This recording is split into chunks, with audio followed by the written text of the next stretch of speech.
Hello दोस्तों, कैसे हैं आप सभी। उम्मीद है बढ़िया होंगे दोस्तों, एकदम ज़बरदस्त होंगे। दोस्तों, पिछली क्लास में हमने राष्ट्रपति के बारे में पढ़ा और राष्ट्रपति के निर्वाचन के बारे में हमने चर्चा करी थी कि किस तरह से भारत का जो राष्ट्रपति है उसका निर्वाचन किया जाता है और किस तरह से दोस्तों उसको निर्वाचन कोटा प्राप्त होता है। यानी पिछली क्लास में हमने देखा कि राष्ट्रपति का जो निर्वाचन होता है दोस्तों, निर्वाचक मंडल के द्वारा किया जाता है। निर्वाचक मंडल के द्वारा राष्ट्रपति का निर्वाचन किया जाता है, जिसमें संसद के सभी निर्वाचित सदस्य होते हैं और सभी राज्यों की विधानसभाओं के निर्वाचित सदस्य, दिल्ली पौंडीचेरी विधानसभा के निर्वाचित सदस्य भाग लेते हैं। और आर्टिकल 55 में मैंने आपको बताया था कि राष्ट्रपति का निर्वाचन एकल संक्रमणीय आनुपातिक गुप्त मतदान प्रणाली के माध्यम से राष्ट्रपति का निर्वाचन किया जाता है। और इसमें दोस्तों क्या है, निर्वाचन कोटा प्राप्त किया जाता है। तो बहुत सारी बातों पर हमने क्या है चर्चा कर ली है कि किस तरह से राष्ट्रपति का निर्वाचन किया जाता है। आज दोस्तों हम बात करने वाले हैं अनुच्छेद 71 के बारे में। किसके बारे में दोस्तों? अनुच्छेद 71 के बारे में बात करने वाले हैं। और अनुच्छेद 71 दोस्तों किससे संबंधित है? ये संबंधित है दोस्तों राष्ट्रपति। किससे संबंधित है दोस्तों? राष्ट्रपति और क्या है, उपराष्ट्रपति। चुनाव संबंधित किससे संबंधित है? प्रेसिडेंट, वाइस प्रेसिडेंट, इलेक्शन, चुनाव संबंधित मामलों से। यानी अगर हम अनुच्छेद 71 की बात करते हैं दोस्तों, तो अनुच्छेद 71 का संबंध किससे है? यानी अनुच्छेद 71 में क्या क्या प्रावधान कर रखे हैं? राष्ट्रपति और उपराष्ट्रपति चुनाव संबंधित मामलों को कहां पर रखा गया है? अनुच्छेद 71 में रखा गया है। यानी अनुच्छेद 71 में क्या क्या प्रावधान कर दिए गए हैं दोस्तों?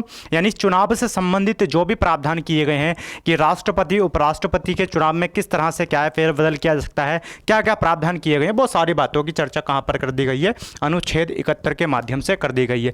यानी अगर हम बात करें दोस्तों अनुच्छेद 71 के क्लाउज 1 की, तो क्लाउज 1 में क्या प्रावधान कर रखा है? क्लाउज 1 कहता है कि राष्ट्रपति और दोस्तों किसकी बात करता है ये? उपराष्ट्रपति। राष्ट्रपति और उपराष्ट्रपति यानी कि प्रेसिडेंट और वाइस प्रेसिडेंट के चुनाव में दोस्तों, चुनाव में क्या होता है? विवाद होता है। चुनाव में क्या है दोस्तों? विवाद होता है किसी भी प्रकार का। यानी कि प्रेसिडेंट और वाइस प्रेसिडेंट के इलेक्शन में अगर किसी प्रकार का विवाद होता है दोस्तों, तो उसकी सुनवाई कौन करेगा? यानी कि उसकी प्रारंभिक सुनवाई किसके माध्यम से की जाएगी दोस्तों? Supreme court. यानी कि कौन करेगा दोस्तों? उच्चतम न्यायालय करेगा, सुप्रीम कोर्ट करेगा। यानी कि राष्ट्रपति और उपराष्ट्रपति के चुनाव में किसी प्रकार की दोस्तों धांधलेबाजी होती है, किसी प्रकार की गड़बड़ी होती है दोस्तों, तो उसकी सुनवाई किसके द्वारा की जाएगी? उसकी सुनवाई सुप्रीम कोर्ट के माध्यम से की जाएगी। यानी अगर हम लोकसभा की बात करें या विधानसभा की बात करें दोस्तों, इस तरह के चुनाव में किसी प्रकार की धांधलेबाजी होती है तो उसकी सुनवाई किसके द्वारा की जाती है? इलेक्शन कमीशन के माध्यम से की जाती है, निर्वाचन आयोग के द्वारा की जाती है।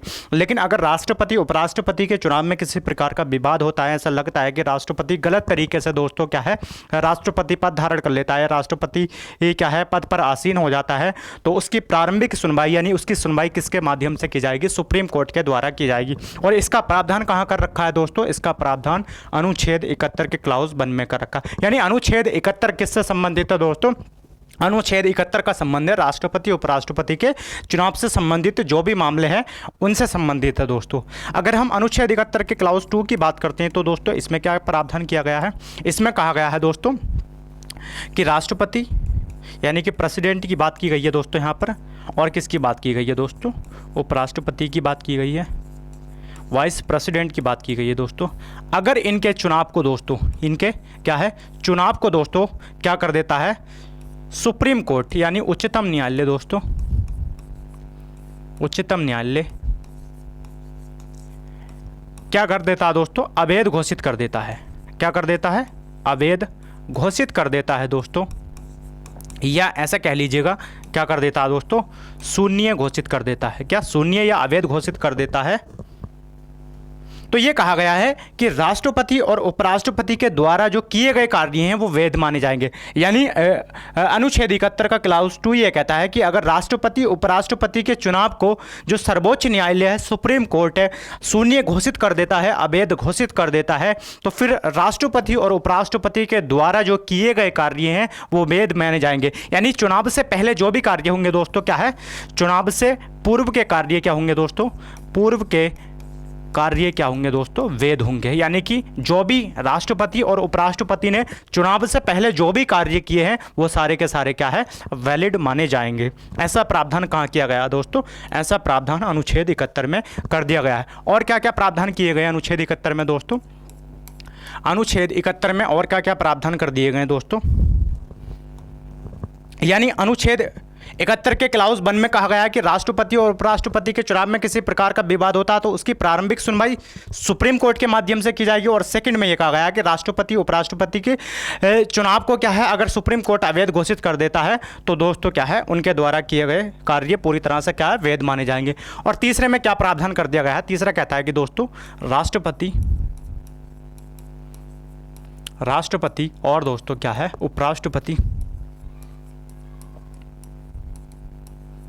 राष्ट्रपति उपराष्ट्रपति के निर्वाचन से संबंधित या चुनाव से संबंधित दोस्तों, निर्वाचन से संबंधित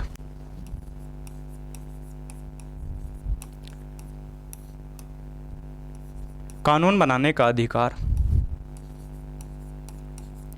कानून बनाने का अधिकार किसके पास है दोस्तों, यानी कि कानून बनाने का अधिकार किसको दे दिया गया है, संसद को दे दिया गया है। किसके पास है, संसद के पास है। यानी अगर हम अनुच्छेद 71 के क्लाउज 3 की बात करते हैं तो इसमें यह कहा गया है दोस्तों कि राष्ट्रपति उपराष्ट्रपति के निर्वाचन से संबंधित कानून बनाने का अधिकार संसद के पास है। यानी संसद दोस्तों राष्ट्रपति के जो चुनाव हो रहा है या उपराष्ट्रपति का जो चुनाव हो रहा है दोस्तों, उसमें किसी प्रकार का फेरबदल कर सकती है, उसमें किसी प्रकार का परिवर्तन कर सकती है। और दोस्तों ऐसा किया भी है। यानी संसद ने इस अनुच्छेद का प्रयोग करके दोस्तों एक एक्ट बनाया जिसको हम किस नाम से जानते हैं दोस्तों, जिसको हम जानते हैं राष्ट्रपति और क्या है, राष्ट्रपति उपराष्ट्रपति अधिनियम, निर्वाचन अधिनियम या चुनाव अधिनियम। कब का दोस्तों, ये 1952 का है।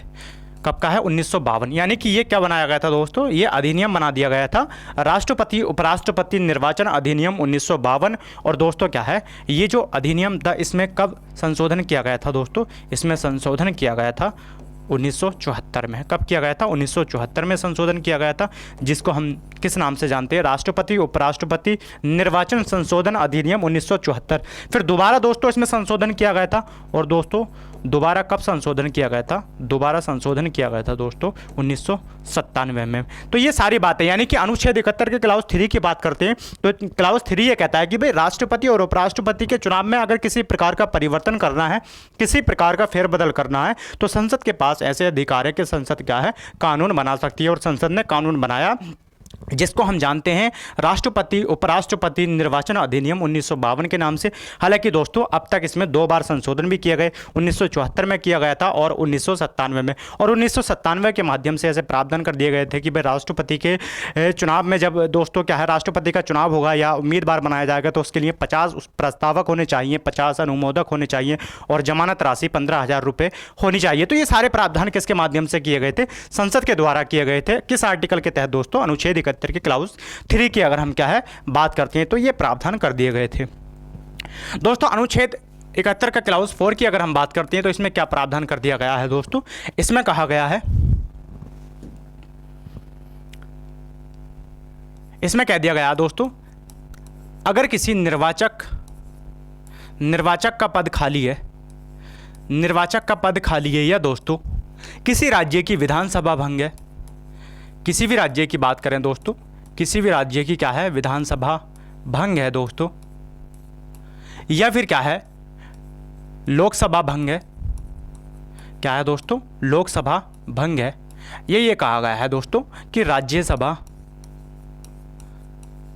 की सीटें क्या है, राज्यसभा की सीटें खाली हैं दोस्तों, खाली हैं। यानी ये कहा गया है कि किसी निर्वाचक का पद खाली है दोस्तों, या फिर क्या है विधानसभा भंग है, या फिर लोकसभा भंग है, या दोस्तों राज्यसभा की सीटें खाली हैं, तो ऐसी परिस्थितियों में दोस्तों क्या कहा गया है, यानी ऐसी परिस्थितियों की अगर हम बात करते हैं तो ऐसी परिस्थितियों में कहा गया है कि राष्ट्रपति के निर्वाचन में, यानी किसके निर्वाचन में दोस्तों, कि राष्ट्रपति के निर्वाचन में, राष्ट्रपति के निर्वाचन में या राष्ट्रपति के चुनाव में क्या नहीं किया जाएगा दोस्तों, राष्ट्रपति के चुनाव में फेरबदल नहीं किया जाएगा, या क्या है किसी प्रकार का परिवर्तन नहीं किया जाएगा। यानी ऐसा नहीं है कि किसी राज्य की विधानसभा भंग है और दोस्तों राष्ट्रपति का चुनाव होना है, ऐसा मान लीजिएगा कि जून में, तो ऐसा नहीं है कि भाई जुलाई में कर दिया जाएगा, या ऐसा मान लीजिएगा कि अप्रैल में चुनाव होना है तो उसको क्या है मई में टाल दिया जाए, या जून में टाल दिया जाए। इस तरह के क्या है प्रावधानों को मना करता है कौन, आर्टिकल, अगर हम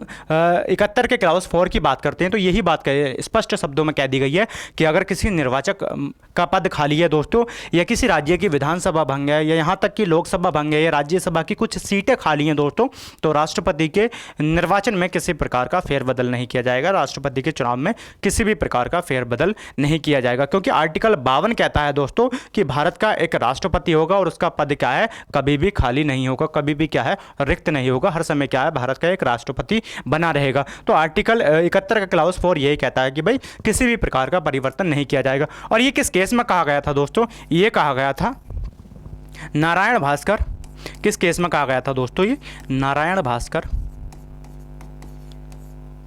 बनाम चुनाव आयोग, नारायण भास्कर बनाम चुनाव आयोग 1957 के मामले में कहा गया था। यानी सुप्रीम कोर्ट के एक जजमेंट के माध्यम से ये प्रावधान कर दिया गया था, ये कह दिया गया था कि अगर किसी निर्वाचक का पद खाली है दोस्तों, या किसी राज्य की विधानसभा भंग है, या फिर यहाँ तक लोकसभा भंग है, राज्यसभा की कुछ सीटें खाली हैं, तो राष्ट्रपति के चुनाव में क्या है दोस्तों इस आधार पर क्या है परिवर्तन नहीं किया जाएगा, फेरबदल नहीं किया जाएगा कि भाई किसी राज्य की विधानसभा भंग है, तो इस आधार पर क्या है फेरबदल या परिवर्तन क्या है नहीं किया जाएगा, किसके चुनाव में, राष्ट्रपति के यहाँ पर क्या है बात की गई है। तो यानी अनुच्छेद 71 की बात करते हैं तो अनुच्छेद 71 का संबंध किससे है दोस्तों, अनुच्छेद 71 का संबंध है दोस्तों राष्ट्रपति और क्या है उपराष्ट्रपति के चुनाव से संबंधित मामलों में। यानी कि राष्ट्रपति और उपराष्ट्रपति का चुनाव किस तरह से किया जाएगा और किसको अधिकार है क्या है कानून बनाने का, ये सारी बातें कहाँ लिख दी गई हैं दोस्तों, ये सारी बातें लिखी गई हैं अनुच्छेद 71 में। अनुच्छेद दोस्तों 60 की हम बात करती हैं तो अनुच्छेद 60 में क्या प्रावधान किया गया है, अनुच्छेद 60 में दोस्तों राष्ट्रपति की शपथ की बात की गई है। किसकी बात की गई है दोस्तों, राष्ट्रपति की शपथ की बात की कहाँ की गई है दोस्तों, ओथ की अगर हम बात करते हैं तो कहाँ प्रावधान कर दिया गया है, अनुच्छेद 60 में किया गया है। यानी मैंने जब दोस्तों आपको अनुसूचियाँ पढ़ाई थी तो मैंने आपको बताया था कि राष्ट्रपति की शपथ का प्रावधान संविधान की 3री अनुसूची में ना करके कहाँ पर कर दिया गया है दोस्तों, बल्कि अनुच्छेद 60 में कर दिया गया है। तो अनुच्छेद 60 में राष्ट्रपति की शपथ का प्रावधान किया गया था। और दोस्तों राष्ट्रपति को शपथ कौन दिलाता है, राष्ट्रपति को शपथ दिलाता है सुप्रीम कोर्ट का मुख्य न्यायाधीश। कौन दिलाता है दोस्तों, यानी कि जो उच्चतम न्यायालय का मुख्य न्यायाधीश होता है दोस्तों वो भारत के राष्ट्रपति को शपथ दिलाता है। अगर मुख्य न्यायाधीश दोस्तों उपस्थित नहीं है, यानी कि अगर ये उपस्थित नहीं है तो कौन दिलाएगा दोस्तों, तो दिलाएगा सर्वोच्च न्यायालय का यानी कि सुप्रीम कोर्ट का वरिष्ठतम न्यायाधीश। कौन दिलाएगा दोस्तों, सुप्रीम कोर्ट का वरिष्ठतम न्यायाधीश राष्ट्रपति को शपथ दिलाएगा। यानी अगर हम बात करें तो सुप्रीम कोर्ट का मुख्य न्यायाधीश दिलाएगा, और मुख्य न्यायाधीश अगर उपस्थित नहीं है, क्या नहीं है दोस्तों, अगर अनुपस्थित है दोस्तों, उपस्थित नहीं है तो कौन दिलाएगा, तो सर्वोच्च न्यायालय का वरिष्ठतम न्यायाधीश भारत के राष्ट्रपति को शपथ दिलाता है। भारत का जो राष्ट्रपति है दोस्तों किस बात की शपथ लेता है, अगर हम इसकी बात करें तो भारत का राष्ट्रपति दोस्तों राष्ट्रपति पद के कर्तव्य की शपथ लेता है। किसके पद के, कर्तव्यों के पालन की शपथ लेता है दोस्तों। यानी कि मैं श्रद्धापूर्वक, ये कहता है कि मैं श्रद्धापूर्वक क्या है राष्ट्रपति पद के कर्तव्यों का पालन करूंगा। और क्या कहता है दोस्तों, और कहता है कि संविधान की रक्षा करूंगा दोस्तों। क्या करूंगा, संविधान की रक्षा, संविधान और क्या है विधि की रक्षा की शपथ लेता है। किसकी, संविधान और विधि की किसकी शपथ लेता है दोस्तों, रक्षा की शपथ लेता है। और क्या कहता है कि भारतीय जो लोग हैं दोस्तों, भारतीय जनता है, यानी भारतीय जो जनता है दोस्तों, इनकी सेवा और दोस्तों किसकी शपथ लेता है? सेवा और क्या है? कल्याण की शपथ लेता है। किसकी लेता है? कल्याण की शपथ लेता है। यानी अगर हम बात करें दोस्तों, तो ये जो भारत का राष्ट्रपति है, इसकी शपथ का प्रावधान कहाँ पर कर दिया गया है? इसकी शपथ का प्रावधान भारतीय संविधान के अनुच्छेद 60 में कर दिया गया। यानी कि भारतीय संविधान की अनुसूचियों में ना करके इसकी शपथ का प्रावधान, यानी भारतीय संविधान की तीसरी अनुसूची में इसकी शपथ का प्रावधान ना करके, बल्कि भारतीय संविधान के अनुच्छेद 60 में इसकी शपथ का प्रावधान कर दिया गया है। और 60 में अगर हम बात करते हैं तो क्या कहा गया है कि जो भारत का राष्ट्रपति है वो दोस्तों क्या है? श्रद्धा पूर्वक राष्ट्रपति पद के कर्तव्यों का पालन करेगा और संविधान विधि की क्या है? रक्षा करेगा, उसको संरक्षण प्रदान करेगा और भारतीय जनता की सेवा करेगा और क्या है? उनकी कल्याण करेगा। उसकी बात क्या है वहाँ पर की गई है। और इसको शपथ दिलाता कौन है? सुप्रीम कोर्ट का मुख्य न्यायाधीश दोस्तों भारत के राष्ट्रपति को शपथ दिलाता है। और अगर सुप्रीम कोर्ट उस समय उपस्थित नहीं है दोस्तों, अनुपस्थित है, तो फिर उसकी अनुपस्थिति में सुप्रीम कोर्ट का जो भी वरिष्ठतम न्यायाधीश होगा वो भारत के राष्ट्रपति को शपथ दिलाएगा। यानी अगर हम शपथ की बात करते हैं तो शपथ का प्रावधान कहां पर कर दिया गया दोस्तों? भारतीय संविधान के अनुच्छेद 60 में कर दिया गया है। दोस्तों अनुच्छेद 56 की अगर हम बात करें तो अनुच्छेद 56 में क्या क्या प्रावधान कर दिए गए? अनुच्छेद 56 में कार्यकाल की बात की गई है। और किसके कार्यकाल की बात की गई है दोस्तों? राष्ट्रपति के, यानी राष्ट्रपति के टेन्योर की बात की गई है, कार्यकाल की बात की गई है। और राष्ट्रपति का दोस्तों कार्यकाल कितना होता है? ये कहा गया है कि पद ग्रहण की तिथि से, किसकी? पद ग्रहण की तिथि से, ग्रहण की तिथि से दोस्तों 5 वर्ष होगा। कितना होगा?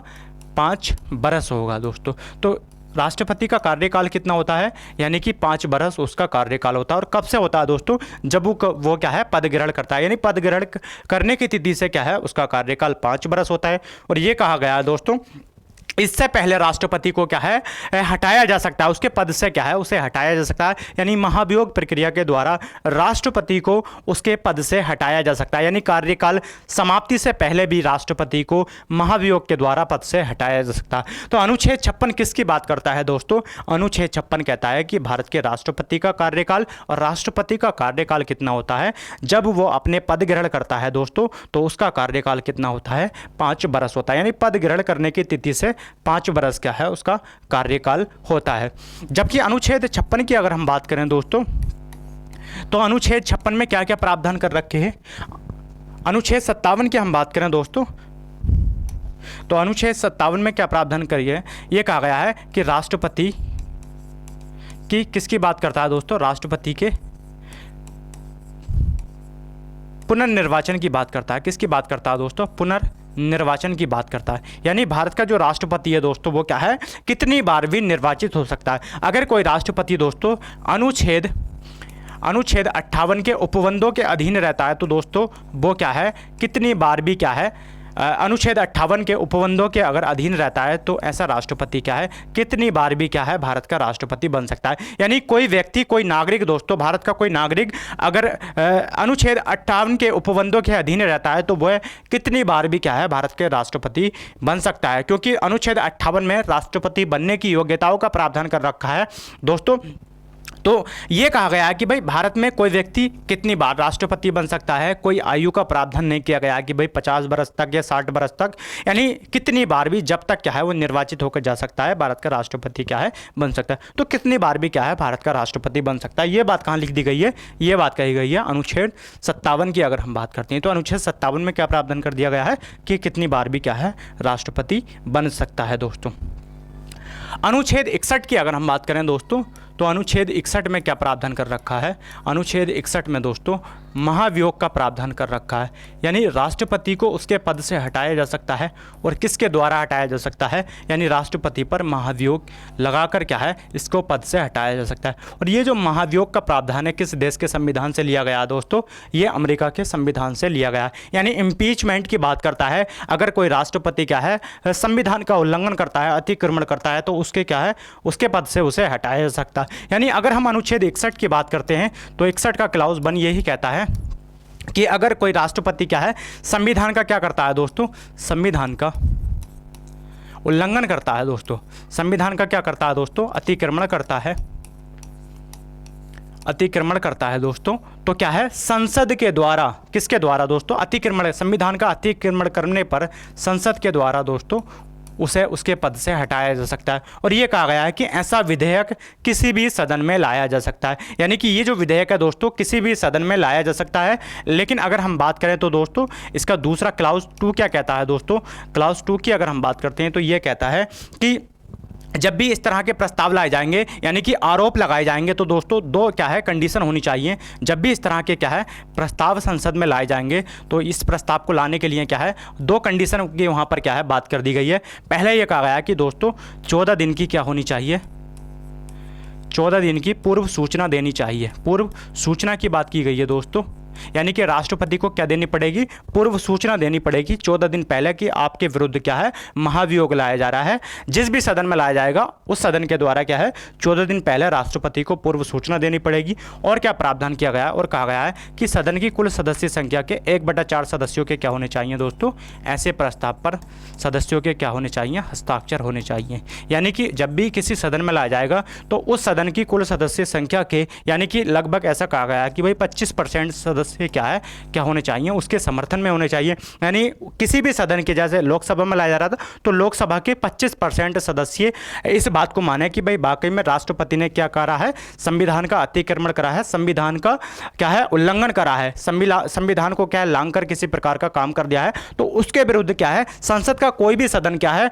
यानी किसी भी सदन में प्रस्ताव को लाया जाएगा। और यह कहा गया है कि जब प्रस्ताव किसी भी सदन में लाया जाएगा तो पहले तो उसे 14 दिन पूर्व सूचना देनी पड़ेगी राष्ट्रपति को, और फिर क्या है 1/4 सदस्य क्या है उस प्रस्ताव पर हस्ताक्षर करेंगे, तब जाकर क्या है ऐसे प्रस्ताव को क्या है सदन में लाया जाएगा दोस्तों। और फिर ये कहा गया है, दूसरी बात ये कही गई है कि जब वो सदन में लाया जाएगा तो वो जो सदन है, चाहे लोकसभा की बात करें या राज्यसभा की बात करें, कि उसके क्या है कुल सदस्य संख्या का बहुमत होना चाहिए। यानी कुल सदस्य संख्या के दोस्तों कुल सदस्य संख्या के 2/3 बहुमत से क्या है उसको पारित होना चाहिए। बहुमत से क्या होना चाहिए दोस्तों, पारित होना चाहिए। तो क्या ये जो प्रस्ताव है दोस्तों एक सदन से पारित मान लिया जाएगा। यानी ये कहा गया है कि भाई राष्ट्रपति को महाभियोग के द्वारा उसके पद से हटाया जा सकता है, और महाभियोग किसी भी सदन में लाया जा सकता है। और महाभियोग लाने का कारण क्या है दोस्तों, संविधान का उल्लंघन। अगर कोई राष्ट्रपति संविधान का अतिक्रमण करता है, संविधान का उल्लंघन करता है, तो ऐसे राष्ट्रपति के विरुद्ध में क्या लाया जाएगा, महाभियोग लाया जाएगा। महाभियोग किसी भी सदन में लाया जाएगा। ऐसा मान लीजिएगा कि लोकसभा में लाया गया तो लोकसभा का ये कर्तव्य बनता है कि 14 दिन पहले क्या है राष्ट्रपति को इन्फॉर्मेशन करे, सूचना दे दोस्तों, और फिर क्या है उसके जो 1/4 सदस्य हैं दोस्तों उस प्रस्ताव पर हस्ताक्षर करें, वो ये माने कि वाकई में इस राष्ट्रपति ने क्या है संविधान का अतिक्रमण करा है, संविधान का उल्लंघन करा है। यानी ये बात मान ली जाती है तो फिर क्या है उस प्रस्ताव को सदन में लाया जाता है। और सदन में लाने के बाद वो जो सदन होता है दोस्तों, यानी लोकसभा में अगर लाया गया तो लोकसभा क्या है अपनी कुल सदस्य संख्या के बहुमत यानी कि 2/3 बहुमत से अगर उस प्रस्ताव को पारित कर देती है तो वो क्या है दूसरे सदन में चला जाता है। कहां चला जाता है दोस्तों, दूसरे सदन में चला जाता है। और दूसरे सदन की अगर हम बात करें दोस्तों तो दूसरे सदन में चला जाएगा, और दूसरे सदन में जाने के बाद दोस्तों दूसरा सदन क्या करेगा, आरोपों की जांच करेगा। यानी जो भी आरोप दोस्तों क्या है राष्ट्रपति पर लगे हैं तो क्या करेगा वो दूसरे सदन में जाने के बाद उन आरोपों की जांच की जाएगी, और जांच करने के बाद दोस्तों दूसरे सदन में राष्ट्रपति के पास अधिकार है कि राष्ट्रपति क्या है उपस्थित हो सकता है। यानी राष्ट्रपति को अधिकार दे दिया गया है किसका, उपस्थित होने का। और उपस्थित होने के बाद दोस्तों वो क्या करेगा, जो भी उस पर दोस्तों क्या है आरोप लगे हैं उनकी सफाई दे सकता है, उनके बारे में क्या है कह सकता है। तो ये कहा गया है कि भाई राष्ट्रपति पर महाभियोग लगाया जाएगा, संसद के किसी भी सदन में लाया जाएगा, और फिर लाने के बाद एक सदन से पारित होने के बाद दूसरे सदन में आएगा, और दूसरा सदन क्या करेगा आरोपों की जांच करेगा, और आरोपों की जांच करने के बाद दोस्तों राष्ट्रपति को अपने पास बुलाएगा, और राष्ट्रपति जो दोस्तों क्या है अपनी सफाई दे सकता है। और अगर ये कहा गया है कि आरोप अगर सिद्ध हो जाते हैं दोस्तों, अगर मान लीजिएगा आरोप सिद्ध हो जाते हैं तो फिर क्या है दूसरा सदन भी क्या करेगा दोस्तों, दूसरे सदन के बारे में कहा गया कि दूसरा सदन भी अगर दोस्तों क्या करता है अपनी कुल सदस्य संख्या के दोस्तों 2/3 बहुमत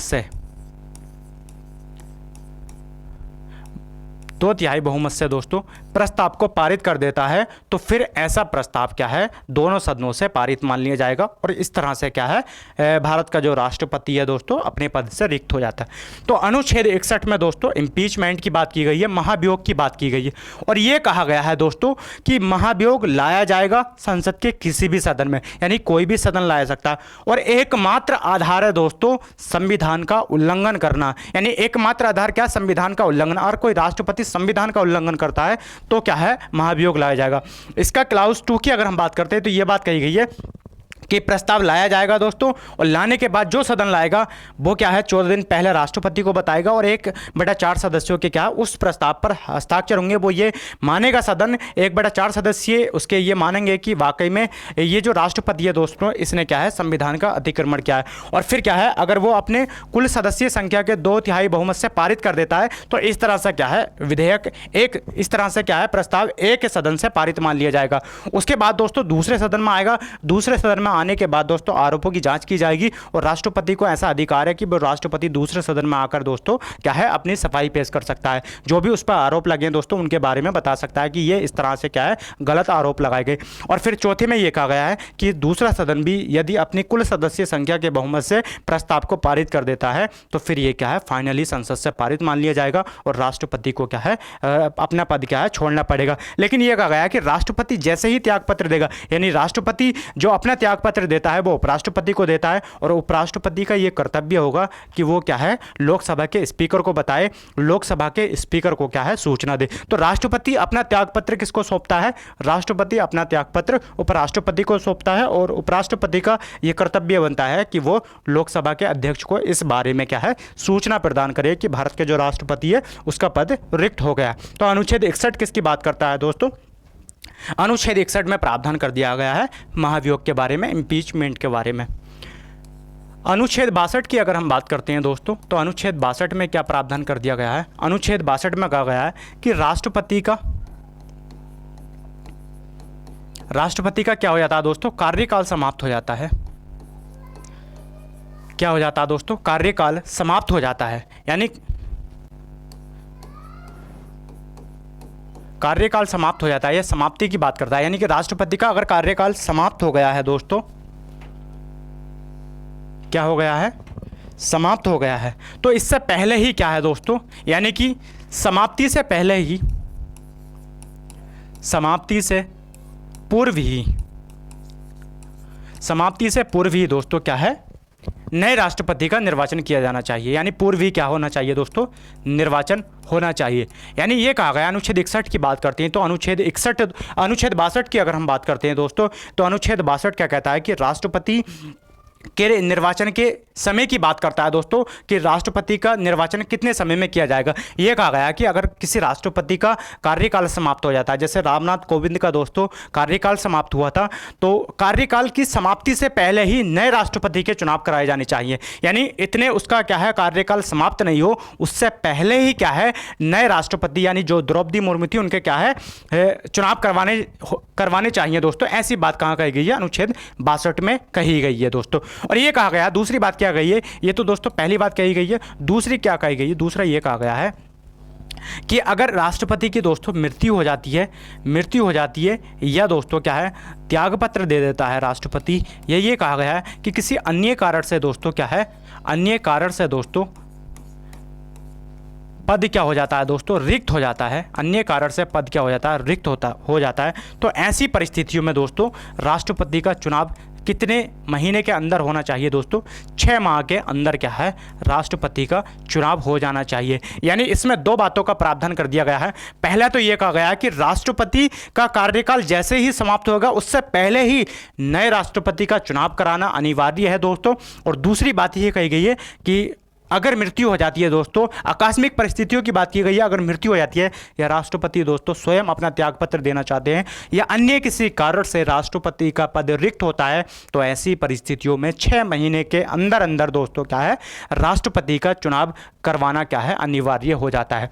लेकिन दोस्तों ये कहा गया है कि ये जो पहली परिस्थिति है इसमें ये कहा गया है कि ऐसी परिस्थिति में, यानी कि कार्यकाल समाप्त हुआ राष्ट्रपति का और नए राष्ट्रपति के चुनाव में किसी प्रकार की देरी हो गई है दोस्तों, तो ऐसी परिस्थिति में जो उपराष्ट्रपति है वो कार्यवाहक राष्ट्रपति के रूप में कार्य नहीं करेगा।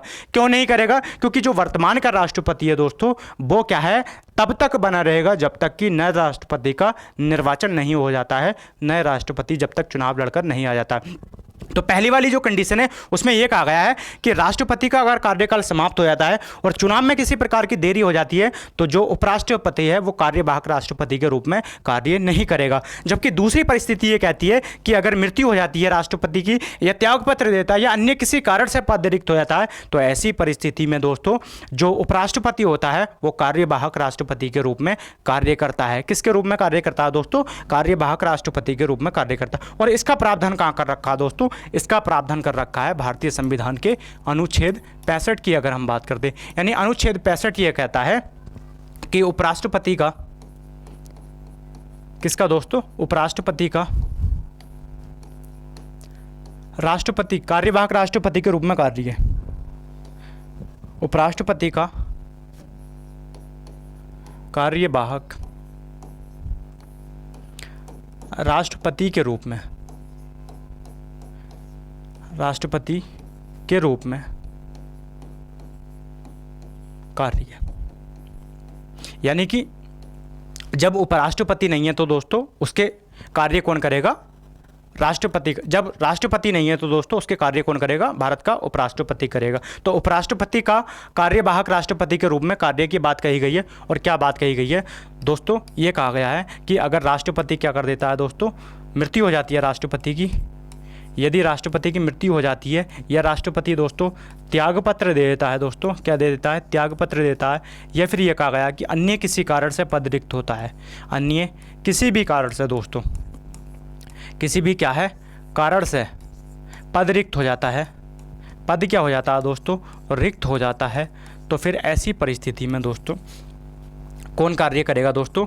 कार्यवाहक राष्ट्रपति के रूप में कौन कार्य करेगा दोस्तों?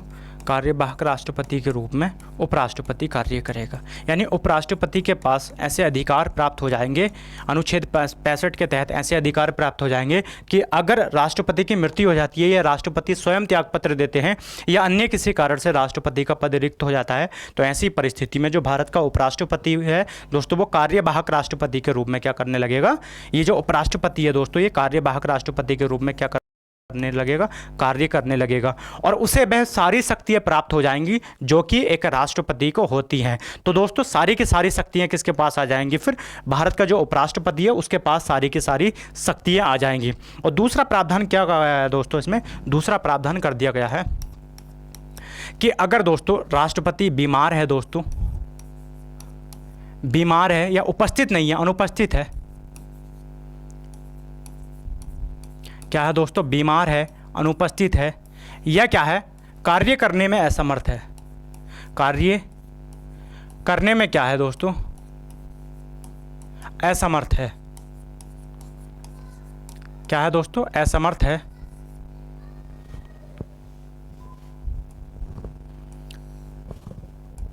क्या है दोस्तों? कार्य करने में असमर्थ है।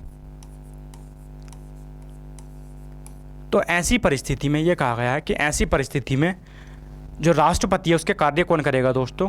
यानी कि उपराष्ट्रपति, उपराष्ट्रपति क्या करेगा दोस्तों? उपराष्ट्रपति जो होगा वो कार्यवाहक राष्ट्रपति के रूप में कार्य करेगा। कार्यवाहक राष्ट्रपति के रूप में दोस्तों क्या करेगा? कार्य करेगा। यानी अगर हम अनुच्छेद 65 की बात करते हैं तो अनुच्छेद 65 में दो प्रावधान कर दिए गए हैं। पहले तो ये कहा गया है कि अगर राष्ट्रपति की मृत्यु हो जाती है, राष्ट्रपति त्यागपत्र देता है या राष्ट्रपति का पद किसी अन्य कारण से रिक्त हो जाता है, तो ऐसी परिस्थिति में दोस्तों क्या है, जो उपराष्ट्रपति है वो कार्यवाहक राष्ट्रपति के रूप में कार्य करेगा। और दूसरे क्या प्रावधान कर दिया गया, दूसरा कहा गया कि राष्ट्रपति बीमार हो जाता है दोस्तों, राष्ट्रपति अनुपस्थित है, राष्ट्रपति अपने पद के कार्य करने में असमर्थ हो जाता है, तो ऐसी परिस्थिति में भी दोस्तों जो भारत का उपराष्ट्रपति है वो कार्यवाहक राष्ट्रपति के रूप में कार्य करेगा। और आपने देखा भी होगा दोस्तों, यानी जब डॉक्टर जाकिर हुसैन की मृत्यु हो जाती है, तो डॉक्टर जाकिर हुसैन की जब मृत्यु होती है तो उस समय भारत के उपराष्ट्रपति बीवी गिरी थे। बीवी गिरी कार्यवाहक राष्ट्रपति के रूप में कार्य करते, लेकिन उन्होंने क्या है चुनाव लड़ने के लिए दोस्तों उपराष्ट्रपति पद से त्यागपत्र दे दिया था। तो सुप्रीम कोर्ट के एकमात्र ऐसे न्यायाधीश रहे हैं हिदायतुल्लाह, यानी हिदायतुल्लाह को ऐसा अवसर प्राप्त हुआ कि उन्होंने क्या है कार्यवाहक राष्ट्रपति के रूप में कार्य किया था। कब? 1969 की बात करते, यानी 1969 में जाकिर हुसैन की मृत्यु होती है, उस समय भारत के उपराष्ट्रपति बीवी गिरी होते हैं, तो वो क्या है कार्यवाहक राष्ट्रपति के रूप में कार्य करते हैं। लेकिन राष्ट्रपति के चुनाव लड़ने के लिए दोस्तों उन्होंने उपराष्ट्रपति पद से त्यागपत्र दे दिया।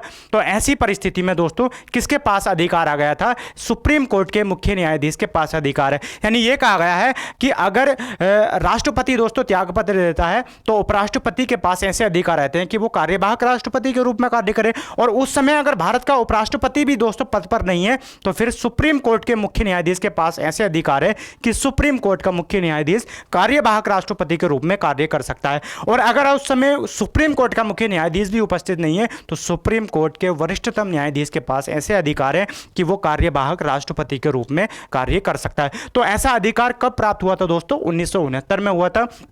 कब? जब डॉक्टर जाकिर हुसैन की दोस्तों क्या है पद पर रहते हुए मृत्यु हो जाती है, और बीवी गिरी उस समय भारत के उपराष्ट्रपति थे, वो कार्यवाहक राष्ट्रपति के रूप में कार्य करते। लेकिन चुनाव लड़ने के लिए दोस्तों उपराष्ट्रपति पद से त्यागपत्र देते हैं, तो उपराष्ट्रपति का जो पद है वो भी खाली हो जाता है। तो फिर सुप्रीम कोर्ट के उस समय दोस्तों चीफ जस्टिस हुआ करते थे हिदायतुल्लाह, उनको ऐसा अवसर प्राप्त होता है और फिर वो दोस्तों क्या है कार्यवाहक राष्ट्रपति के रूप में कार्य करते हैं। दोस्तों एक बार और ऐसा अवसर प्राप्त हुआ था जबकि क्या है जो बीडी जत्ती थे उन्होंने कार्यवाहक राष्ट्रपति के रूप में कार्य किया था। यानी 1977 में फखरुद्दीन अली अहमद की मृत्यु हो जाती है पद पर रहते हुए, तो उस समय दोस्तों जो भारत के उपराष्ट्रपति थे बीडी जत्ती यानी कि बसप्पा दनप्पा जत्ती दोस्तों, वो क्या है कार्यवाहक राष्ट्रपति के रूप में कार्य करते थे। तो दोस्तों अनुच्छेद 65 क्या बात करता है? अनुच्छेद 65 कहता है कि अगर राष्ट्रपति उपस्थित नहीं है यानी कि उपराष्ट्रपति का कार्यवाहक राष्ट्रपति के रूप में कार्य की बात करता है। तो दोस्तों क्या क्या प्रावधान किया गया? अगर हम अनुच्छेद 71 की बात करते हैं तो अनुच्छेद 71 में स्पष्ट शब्दों में कह दिया गया कि राष्ट्रपति उपराष्ट्रपति के चुनाव से संबंधित जो भी मामले होंगे उनका निपटारा कौन करेगा दोस्तों? सुप्रीम कोर्ट करे। उनका निपटारा कौन करेगा दोस्तों? चुनाव आयोग, वो संसद करेगी। यानी संसद के पास ऐसे अधिकार है कि वो राष्ट्रपति और उपराष्ट्रपति के चुनाव से संबंधित क्या है कानून बना सकती है। अगर राष्ट्रपति उपराष्ट्रपति के चुनाव में किसी प्रकार का विवाद होगा तो उनका निपटारा कौन करेगा? सुप्रीम कोर्ट करेगा। दोस्तों ये बात कहाँ लिख दी गई है? ये बात लिख दी गई है अनुच्छेद 71 की हम क्या है बात करते हैं दोस्तों।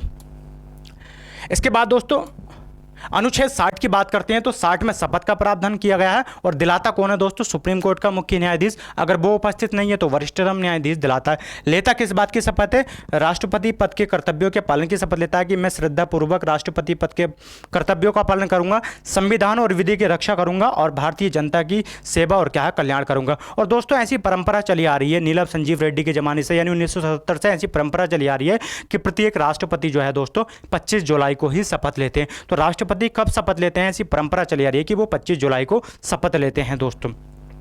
इसके बाद दोस्तों अनुच्छेद 56 में कार्यकाल की बात की गई है, और राष्ट्रपति का कार्यकाल कितना होता है? 5 वर्ष होता है। 57 में कहा गया है कि राष्ट्रपति का पुनर्निर्वाचन, यानी भारत में कोई व्यक्ति कितनी बार भी क्या है राष्ट्रपति बन सकता है। और 61 में महाभियोग की बात की गई है, इम्पीचमेंट की बात की गई है। दोस्तों ये क्या है? एकमात्र आधार है दोस्तों संविधान का उल्लंघन करना। अगर कोई राष्ट्रपति संविधान का उल्लंघन करता है तो उसे महाभियोग के द्वारा उसके पद से हटाया जा सकता है। प्रस्ताव संसद के किसी भी सदन में लाया जा सकता है। जिस भी सदन में लाया जाएगा उस सदन के क्या है 14 दिन पहले क्या है राष्ट्रपति को सूचना प्रदान करेगा, और 1/4 सदस्यीय क्या है उस प्रस्ताव पर हस्ताक्षर करेंगे। और अगर वो सदन अपनी कुल सदस्य संख्या के 2/3 बहुमत से पारित कर देता है प्रस्ताव को, तो दोस्तों एक सदन से पारित मान लिया जाएगा। फिर वो दूसरे सदन में जाएगा, दूसरा सदन क्या है जांच करेगा, राष्ट्रपति को अपने पास बुलाएगा, और वो क्या है दोस्तों राष्ट्रपति वहां पर सदन में जाकर अपना क्या है पक्ष रख सकता है। फिर दूसरा सदन भी अगर कुल सदस्य संख्या के 2/3 बहुमत से पारित कर देता है तो फिर राष्ट्रपति का पद क्या हो जाता है दोस्तों? रिक्त हो जाता है। 62 में कहा गया है कि राष्ट्रपति के कार्यकाल की समाप्ति के समय की बात कर दी गई है दोस्तों, और यह कहा गया है कि अगर राष्ट्रपति का कार्यकाल समाप्त हो जाता है तो दोस्तों कार्यकाल की समाप्ति से पहले ही नए राष्ट्रपति का चुनाव करवाना अनिवार्य है। और ये कहा गया दूसरे में कि मृत्यु, त्यागपत्र या अन्य किसी कारण से पद रिक्त होता है तो ऐसी परिस्थिति में 6 महीने के अंदर अंदर दोस्तों क्या है, राष्ट्रपति का चुनाव करवाना क्या हो जाता है, अनिवार्य हो जाता है। और 65 में कहा गया है कि उपराष्ट्रपति कार्यवाहक राष्ट्रपति के रूप में कार्य करेगा। किस परिस्थिति में करेगा? अगर राष्ट्रपति की मृत्यु हो जाती है, त्यागपत्र देता है या अन्य किसी कारण से दोस्तों पद रिक्त हो जाता है, या क्या है कार्य, जो राष्ट्रपति है दोस्तों बीमार हो जाता है या फिर अनुपस्थित होता है या कार्य करने में असमर्थ होता है, तो ऐसी परिस्थिति में जो भारत का उपराष्ट्रपति है दोस्तों कार्यवाहक राष्ट्रपति के रूप में कार्य करेगा। और उस समय अगर उपराष्ट्रपति भी नहीं है दोस्तों, उपराष्ट्रपति का भी पद रिक्त है, तो सुप्रीम कोर्ट का मुख्य न्यायाधीश इस तरह के कार्य करेगा। और सुप्रीम कोर्ट का मुख्य न्यायाधीश भी उस समय अनुपस्थित है, उपस्थित नहीं है, तो फिर क्या है, सुप्रीम कोर्ट का जो वरिष्ठतम न्यायाधीश है उसको ऐसे अधिकार प्राप्त है कि वो कार्यवाहक राष्ट्रपति के रूप में कार्य कर सकता है। तो दोस्तों मिलते हैं नेक्स्ट क्लास में, बने रहिएगा।